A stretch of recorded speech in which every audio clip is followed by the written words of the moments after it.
Well, a tough budget cycle beginning today for Portland City Council as Mayor Ted Wheeler is requesting a 5% cut from nearly all bureaus. The mayor says that he does want public safety bureaus to be saved from cuts, but increasing overtime at the fire bureau means the Portland Street Response Program could be on the chopping block. Brandon Thompson live in studio with us here, digging deeper into the city's budget. Brandon, what did you find? We're finding just how reliant the city was on COVID funding granted from the federal government, one-time funding.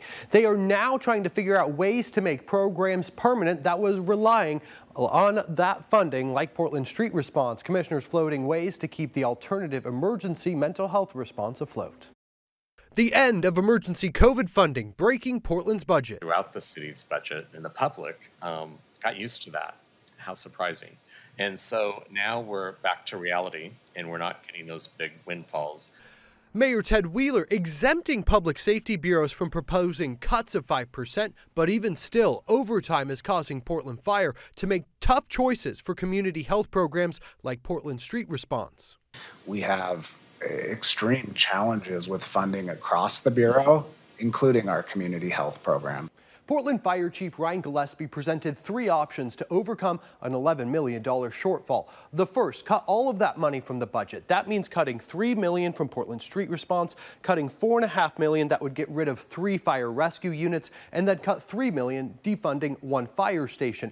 The next, City Council fines $4 million for the bureau. That leaves the cuts to Portland Street Response and cuts $3 million for 2 of those fire rescue units. The last and the most desirable to Chief Gillespie is City Council finding $11 million to fill the gap, funding the Fire Bureau fully for this year, but the same issues would likely come up again next year.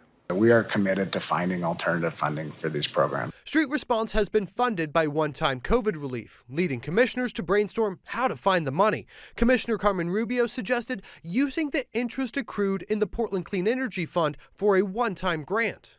They're an essential component of a comprehensive continuum of a healthy first responder system.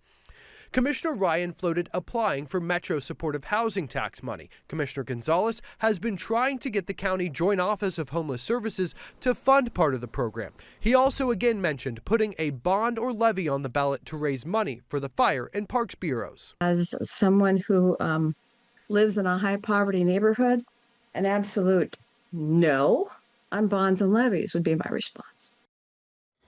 So what is the feasibility of the county's joint office or Metro Supportive Housing tax funding Street Response? Well, the county responded and did not answer the question, only saying that the JOHS budget is set for this year. I did hear back from Metro. They say the request would have to go through the county, but it's not clear if the money would legally be allowed to come from the supportive housing tax because no one has tried yet. Back to you guys. Oh, wow, that is interesting. All right, Brandon, thank you.